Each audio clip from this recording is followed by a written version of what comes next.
संशय हा किती भयंकर असू शकतो, संशय किती ताकदवान असू शकतो, हा संशय सुखी संसार उद्ध्वस्त करतो, हा संशय जोडीदारांच्या जोड्या तोडून टाकतो, हा संशय अघटित घटना घडवतो, हा संशय हिंसाचार घडवतो, हा संशय माणसाला राक्षस बनवतो। आता आपल्या मनामध्ये काय आहे? आपल्या मनामध्ये संशय आहे की विश्वास आहे, संशय आहे की प्रेम आहे, संशय आहे की आपुलकी आहे, संशय आहे की सुखी संसार आहे?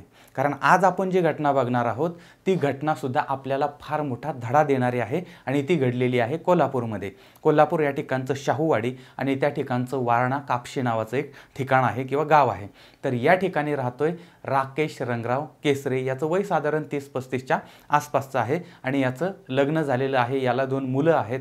थोरला मुलगा आहे त्याचं नाव आहे रुद्र आणि दुसरा मुलगा आहे त्याचं नाव आहे आरव।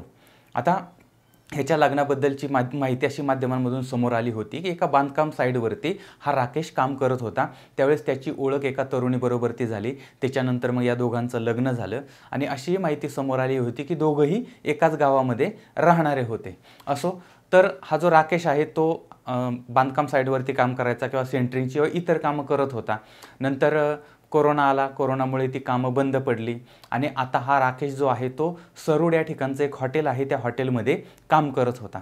तारीख आहे 3 ऑक्टोबर 2021, वार होता रविवार, वेळ साधारण संध्याकाळची होती आणि राकेश घरामध्ये होता। त्याची पत्नी ब्युटी पार्लर किंवा इतर काही कामासाठी घराच्या बाहेर पडलेली होती आणि दोन्ही मुलं जी आहेत रुद्र आणि आरव हे दोघंही आता जवळच त्यांचा आजोळ असल्यामुळे ते त्यांच्या घरी खेळत होते।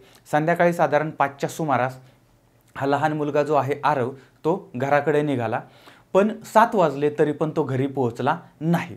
आता घरी पोहोचला नाही, इतके 2-3 तास झाले तरी मुलगा आलेला नाही आहे आणि तिकडून तर निघालेला आहे। त्याच्यामुळे मग आईवडिलांनी शोध घेतला, त्यानंतर आजोळी पाहिलं, बाकीच्या नातेवाईकांनी सगळ्यांनी शोधायला सुरुवात केली, पण आरव गायब झालेला होता आणि तो जिथं जिथं जाण्याची शक्यता होती त्या त्या सगळ्या ठिकाणी यांनी जाऊन बघितलं होतं आणि घरचे आजोळचे सगळी मंडळी, नातेवाईक, गावातली मंडळी शोधत होते, शोधण्याचा प्रयत्न करत होते, पण आरव कुठंही सापडत नव्हता। आणि शेवटी रात्रीच्या 11 वाजता शाहूवाडी पोलीस स्टेशनमध्ये हे वडील म्हणजे राकेश केसरे त्या ठिकाणी गेलेले आहेत आणि माझा मुलगा गायब झालाय अशा पद्धतीची तक्रार त्यानं दिलेली आहे। आता एक लहान मुलगा आहे तो गायब होतो, आता ही अत्यंत गंभीर बाब आहे आणि त्यामुळे पोलिसांनी तात्काळ ॲक्शनला सुरुवात केलेली आहे, कारवाईला सुरुवात केलेली आहे। आणि पाठीमागं काय झालं होतं, कोल्हापूरमध्ये सुद्धा अशा अनेक घटना, आणि कोल्हापूरच नाही महाराष्ट्रामध्ये सुद्धा अशा अनेक घटना घडलेल्या होत्या ज्याच्यामध्ये शेजाऱ्यांनीच घात केला होता किंवा लहान मुलांचा वेगवेगळ्या पद्धतीनं बळी घेण्यात आलेला होता आणि त्यामुळे पोलिसांनी लगेचच शोधायला सुरुवात केली होती आणि पोलीस शोध घेत होते, गावकरी नातेवाईक शोध घेत होते, पण ती रात्र कशीबशी निघून गेली। दुसऱ्या दिवशी सुद्धा यांचा शोध चाललेला होता, सगळा परिसर शोधून झाला होता। पोलिसांनी गावामध्ये ठाण मांडलेलं होतं, शेतामध्ये शोधलेलं होतं आणि विहिरीमध्ये गळ टाकून पार अगदी काही आहे का वगैरे ह्या सगळ्यांचा शोध घेण्याचा प्रयत्न पोलीस करत होते, गावकरी करत होते, नातेवाईक करत होते, पण या आरवचा काही तपास लागत नव्हता। त्यामुळे आता रविवारी तो गायब झाला, दुसरा दिवस सोमवार होता, तो सोमवार गेला आणि तिसरा दिवस उजाडला मंगळवार 5 ऑक्टोबरला पहाटे साधारण 5-6च्या दरम्यान आरवचा मृतदेह हा आरवच्याच घराच्या जवळपास म्हणजे घराच्या पाठीमागच्या बाजूला पडलेला कोणीतरी पाहिला। आता त्या मृतदेहाला हळद कुंकू गुलाल वगैरे अशा पद्धतीनं लावण्यात आलेलं होतं, त्याच्या अंगावरती जखमा होत्या आणि याच्यामुळे स्पष्ट जाणवत होतं की कुणीतरी याचा नरबळी घेतलेला आहे। आता हे घरी कळतं, गावात कळतं, पोलिसांना कळतं, प्रचंड गोंधळ होतो, सगळे हादरून गेलेले असतात। एका 6-7 वर्षाच्या निष्पाप बाळाला अशा पद्धतीनं संपवण्यात आलं होतं, अशा पद्धतीनं त्याचा जीव घेण्यात आला होता। त्यामुळे मग पोलिसांनी श्वान पथकाला सुद्धा बोलवलेलं होतं। आता हे श्वान पथक हे आरवचं घर आणि आरवचं आजोळ असाच मार्ग दाखवत होतं आणि त्याच मार्गामध्ये ते घुटमळत होतं। तर त्याच्यामधून पण आता काही गोष्टी पोलिसांच्या समोर आलेल्या होत्या। त्याचबरोबर ती आता आरवची जी बॉडी आहे ती बॉडी पण सरकारी रुग्णालयामध्ये पोस्टमॉर्टमला पाठवलेली होती आणि आता अगोदर फक्त मिसिंग झाल्याची किंवा गायब झाल्याची किंवा अपहरण झाल्याची तक्रार होती, पण आता ही हत्येची केस झालेली होती। मीडियामध्ये बातमी गेलेली होती, सगळीकडे हलकल्लोळ माजलेला होता आणि नरबळी देणारे जी मंडळी आहेत किंवा नरबळी देणाऱ्या लोकांवरती, नराधमांवरती कठोर कारवाई करावी अशा पद्धतीची मागणीसुद्धा समोर आलेली होती। लोकांच्या मनामध्ये सुद्धा प्रचंड राग होता, कारण एवढ्या छोट्याशा बाळाला अशा पद्धतीनं संपवलं, त्यामुळे समाजमनसुद्धा पेटून उठलेलं होतं। आता पोलिसांच्या तपासाची जी चक्र आहे ती जोराने फिरायला लागलेली होती। आता ज्यांच्या घरातला मुलगा गायब झाला होता त्यांच्याकडून समाधानकारक उत्तरं पोलिसांना मिळत नव्हती. दुसरी गोष्ट, हा जो श्वान आहे तो श्वान घर आणि आजोळ याच्यामध्येच घुटमळत होता. याचा अर्थ याच ठिकाणामध्ये काहीतरी घडलेलं असेल आणि जवळचीच कोणीतरी व्यक्ती असेल अशा पद्धतीचा संशयसुद्धा पोलिसांना यायला लागलेला होता. आता पोलिसांनी घरातील लोकांची माहिती घ्यायला सुरुवात केली. त्याचबरोबर ती परिसरातले जे तांत्रिक मांत्रिक आहेत किंवा असं काही अंगारे धुपारे करणारी मंडळी आहेत तर त्या मंडळींनासुद्धा चौकशीसाठी पोलिसांनी ताब्यात घेतलेलं होतं. आणि जे संशयास्पद म्हणजे ज्यांच्याबद्दल पोलिसांना संशय वाटतो असे जे संशयास्पद मंडळी आहेत त्यांची पण कसून चौकशी पोलिसांनी सुरू केली होती. आणि या सर्वांमध्ये गावातली आणि शेजारची जी लोक होती यांच्याकडून पोलिसांना एक अत्यंत महत्त्वाची अशी माहिती समोर आलेली होती. आता या सगळ्यांच्या आधारे पोलिसांना म्हणजे त्या मुलाच्या वडिलांवरती म्हणजे राकेशवरती संशय येत होता. कारण त्याला ज्यावेळेस पोलीस प्रश्न विचारायचे त्यावेळेस त्याच्याकडून उडवाउडवीची उत्तरं देत होता तो आणि याच्यामुळे तो संशय जो आहे तो बळावत चाललेला होता. आणि त्यानंतर मग पोलिसांनी या राकेशची अत्यंत कसून अशी चौकशी केली आणि या चौकशीमध्ये मात्र त्यानं मग कबूल केलेलं आहे. आणि त्या राकेशनं सांगितलं की त्याला असा संशय होता की त्याच्या पत्नीचे अनैतिक संबंध आहेत आणि तिला रंगेहात पकडलं अशा पद्धतीनं पण त्यानं सांगितलेलं होतं. आणि हा जो मुलगा आहे तो माझा नाही आहे असंही त्याला वाटत होतं आणि त्यामुळे त्याच्या मनामध्ये राग येत होता आणि याच रागाच्या भरामध्ये त्यानं त्याची हत्या केली होती. एवढंच नाही तर त्यानं मुलाची तर हत्या केलीच पण त्याचबरोबर त्याला पत्नीची सुद्धा हत्या करायची होती आणि नंतर तो पोलिसांमध्ये स्वतःहून दाखल होणार होता अशा पद्धतीनं त्यानं ते सांगितलेलं होतं. पण मुलगा गायब झाल्यापासून घरामध्ये सतत लोकांचं येणं जाणं होतं आणि त्यामुळे त्याला पत्नीची हत्या करता आली नाही आणि त्या अगोदरच पोलिसांनी त्याला अटक केलेली आहे, पकडलेली आहे. आता ही हत्या नक्की त्यानं कशी केली होती आणि ही हत्या लपवण्यासाठीचा प्रयत्न कशा पद्धतीनं केला तर आता हे पती आणि पत्नीमध्ये अनैतिक संबंधावरून किंवा त्या संशयावरून या दोघांच्यामध्ये सतत भांडण होत होतं आणि हे भांडण घरातल्यांना, गावातल्यांना, पाहुण्यारावळ्यांना सगळ्यांना माहीत होतं. आता यामुळे काय झालं, याला पत्नीबद्दलचा प्रचंड राग होता, प्रचंड संशय होता या राकेशच्या मनामध्ये. आणि 3 ऑक्टोबर 2021ला म्हणजे रविवारी यांच्या घरी एक नातेवाईक येऊन गेला होता आणि हे राकेशला कळलं आणि राकेशला त्याच्याबद्दल अजूनच मनामध्ये राग आला होता किंवा संशय जो आहे तो वाढलेला होता. आणि संध्याकाळी साधारण 5च्या आसपास हा राकेश घरामध्ये होता.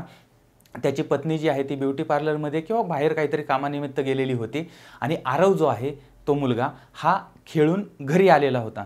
आता यावेळेस राकेशला एक तर कामावर जायचं होतं आणि त्यामुळे त्याला चहा प्यायची तलप होती किंवा कामावर जाण्याआधी त्याला चहा लागत होता आणि त्यामुळे मग त्यानं आरवला सांगितलं की आईला बोलवून आण. पण ह्या पोरानं काही त्याचं ऐकलेलं नाही आहे. आणि आता या राकेशच्या मनामध्ये आधीच तर बायकोबद्दलचा राग होता, त्याच्यात सकाळी कोणीतरी येऊन गेलेलं होतं दिवसा त्याच्यामुळे त्याच्याबद्दल पण काहीतरी राग होता आणि मुलगा माझं ऐकत नाही आणि हा माझा मुलगा नाही ह्याच्याबद्दलचा पण राग होता. आणि या सगळ्या रागामधून, या सगळ्या रागाच्या भरामध्ये त्यानं मग काहीतरी जड वस्तू किंवा हातोडी जी आहे ती त्या आरवला फेकून मारली आणि ती त्याच्या छातीवरती लागली आणि याच्यामुळे तो बेशुद्ध पडलाय. आणि असंही माध्यमांमधून समोर आलं की त्याला म्हणजे त्या छोट्याशा बाळाला यानं त्या भिंतीवरती पण आपटलं आणि त्याचा गळा दाबला आणि याच्यामुळे त्या आरवचा मृत्यू झाला. आता त्याचा मृत्यू झाला, समोर मृतदेह पडलेला आहे. आता या मृतदेहाचं करायचं काय? मग यानं काय केलं, घरामध्येच आडबाजूला कोणाला दिसणार नाही अशा पद्धतीनं एका पेंडीच्या खाली किंवा अशा ठिकाणी लपून ठेवलं की जेणेकरून तो कोणाला सापडणार नाही. आणि त्याच्यानंतर मग ती पत्नी घरी आली आणि बघितलं तर आरव घरी आलेला नव्हता आणि एकतर त्या आजोळवरून तो निघालेला पण घरी काय पोहोचलेला नव्हता. आणि मग त्यानंतर मग शोधाशोध सुरू झाली, मुलगा गायब झाला आहे. मग पाहुणे रावळे वगैरे सगळे शोधायला लागले आणि नंतर रात्री 11 वाजता पोलिसांमध्ये सुद्धा तक्रार दाखल झाली. आता दुसरा दिवस उजाडला. राकेश जो आहे त्यानं सुद्धा आरवला शोधण्याचं त्याचं नाटक जे आहे ते चाललेलं होतं. पण त्याच्या मनामध्ये मात्र प्लॅन चालू होते की या घरामधल्या मृतदेहाची विल्हेवाट कशी लावायची. बघा, सगळं गाव, पोलीस, घरातली मंडळी, नातेवाईक मंडळी ज्या मुलाला घराच्या बाहेर शोधत होते तोच मुलगा घरामध्ये एका आडबाजूला यानं तो लपवलेला होता. आणि आता याची विल्हेवाट कशी लावायची किंवा ह्याची डेड बॉडी जी आहे ती कशा पद्धतीनं डिस्पोज करायची. आणि मग यानं प्लॅन केला, आपण या गोष्टीला नरबळीचा प्रकार आहे असं दाखवायचं आणि तसं दाखवलं की तपासाची दिशा जी आहे ती बदलणार आहे आणि त्यामुळे पोलीस आपल्यापर्यंत पोहोचू शकणार नाहीत. आणि त्यामुळे त्यानं दुसऱ्याच दिवशी शोध घेता घेता म्हणजे लोकांबरोबर ती तो शोध घेतच होता, पण त्याचबरोबर त्याने नारळ, निंबू, त्याच्यानंतर हळद, कुंकू, गुलाल अशा वस्तूंची जमवाजमव करायला सुरुवात केली होती. 3 तारखेला यानं हत्या केली, 4 तारखेला यानं साहित्य जमवलं आणि 4 आणि 5 तारखेच्या रात्री यानं घराच्या पाठीमागं हा मृतदेह टाकला आणि हळद, कुंकू, गुलाल वगैरे वगैरे अशा पद्धतीनं त्याला तो लावण्यात आलेला होता. आणि पहाटे पहाटे मग हा मृतदेह तिथं पडलाय हे समोर आलं आणि नंतर पोलिसांनी तो मृतदेह पोस्टमॉर्टमला पाठवला. त्यावेळेस त्या पोस्टमॉर्टम मध्ये काही माहिती समोर आली की बाबा वजनदार वस्तूंनी त्याच्यावरती छातीवरती घाव घालण्यात आला होता आणि त्यामुळे छातीच्या 2 बरगड्या त्याच्या तुटलेल्या होत्या आणि गळा दाबल्यामुळे त्याचा श्वास कोंडलेला होता आणि याच्यामध्ये त्याचा मृत्यू झाला होता. एका लहान बाळाचा याच्यामध्ये मृत्यू झाला, एका निष्पाप बाळाचा याच्यामध्ये मृत्यू झालेला होता. पण घरच्यांकडून समाधानकारक उत्तर किंवा प्रतिसाद जो आहे तो काही मिळत नव्हता. शिवाय घरगुती जे वाद आहेत ते पोलिसांना बाहेरून पण समजलेले होते आणि या संशयावरून मग घरातलीच कोणीतरी व्यक्ती असणार आणि म्हणून पोलिसांनी मग या सगळ्यांची वेगवेगळी चौकशी केली आणि याच्यामधून हे सत्य समोर आलेलं होतं. आता या घटनेमध्ये पतीला पत्नीचा संशय आहे आणि या संशयातून त्या लहान बाळाची हत्या होते अशा पद्धतीचं प्रकरण समोर येतं. आता जी गोष्ट माध्यमातून समोर आलेली आहे, जी माहिती समोर आलेली आहे ती मी तुमच्यासमोर मांडण्याचा प्रयत्न केलेला आहे. याच्याबद्दलचा अधिक तपास चाललेला आहे. कदाचित वेगळी माहिती, नवीन माहितीसुद्धा आपल्यासमोर येऊ शकते. आता तुम्ही या परिसरातले असाल आणि तुम्हाला याच्याबद्दलची अधिक माहिती असेल तर ती माहितीसुद्धा खाली कमेंट बॉक्समध्ये जरूर कळवा. आता या सगळ्यांमधून काय होतं, जी घटना घडली ती आपण बदलू शकत नाही, पण यातनं धडा काय घ्यायचा? लक्षात घ्या, मानवी संबंध हे नैतिक किंवा अनैतिक असू शकतात.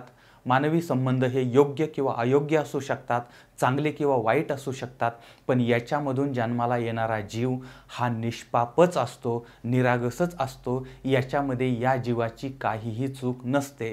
पण असं असताना सुद्धा काही लोक मात्र अशा पद्धतीनं निष्पाप बळी घेतात. वाईट या गोष्टीचं वाटतं. गंगा दूषित झाली याचा दोष हा गंगेच्या उगमाचा कधीच नसतो. किंवा एखादं झाड आहे, ते झाड मातीत वाढलं की डोंगरावरती वाढलं की दगडावरती वाढलं, याच्यामध्ये त्या झाडाच्या फळाचा काहीही दोष नसतो. ही गोष्ट आम्ही लक्षात घेतली पाहिजे. आणि एक प्रश्न प्रत्येकानं आपल्या मनाला विचारला पाहिजे की तुमचं तुमच्या जोडीदारावरती प्रेम आहे का? जर तुमचं प्रेम असेल तर मग मनामध्ये संशय का, राग का? आणि जर समजा तुमचं प्रेम नसेल तर मग ती व्यक्ती तुमचा जोडीदार होऊ शकतच नाही. या गोष्टीचा विचार करा आणि मनामधला जो संशय आहे तो संशय दूर केला पाहिजे किंवा त्या संशयामुळे कशामुळे तो संशय निर्माण झाला या सगळ्या गोष्टींच्या मुळाशी जाऊन ती गोष्ट किंवा ते मूळ समूळ नष्ट केलं पाहिजे. आपल्याकडे काय आहे, कायदा हा गुन्हा घडल्यानंतर आणि गुन्हा सिद्ध झाल्यानंतर त्याला शिक्षा करत असतो. पण धर्म ही अशी गोष्ट आहे जी गुन्हा घडू नये, चुकीच्या गोष्टी घडू नयेत याच्यासाठी आपल्याला चांगली शिकवण देते. आता तुम्ही कोणत्या धर्माचे आहात, कोणत्या धर्माचं पालन करत आहात याच्याशी मला देणं घेणं नाही आहे. पण आपण सगळे माणुसकी नावाच्या धर्माचे आहोत. ही गोष्ट प्रत्येकानं लक्षात घेतली पाहिजे आणि त्या माणुसकीचं जर पालन केलं तर आपण सुखी होऊ शकतो आणि आपला परिवारसुद्धा सुखी होऊ शकतो. आणि म्हणून जाता जाता पुन्हा एकदा सांगतो की एकतर मनातील संशय दूर करा, नाही तर ज्याच्याबद्दलचा संशय आहे त्यांच्यापासून दूर राहा. कारण एका मनामध्ये 2 तलवारी बसू शकत नाही आणि मनामध्ये शंका घेऊन सुखी संसार होऊ शकत नाही. याबद्दल तुम्हाला काय वाटतंय जरूर कळवा. पुन्हा भेटूया पुढच्या भागामध्ये. तोपर्यंत धन्यवाद. जय हिंद, जय महाराष्ट्र.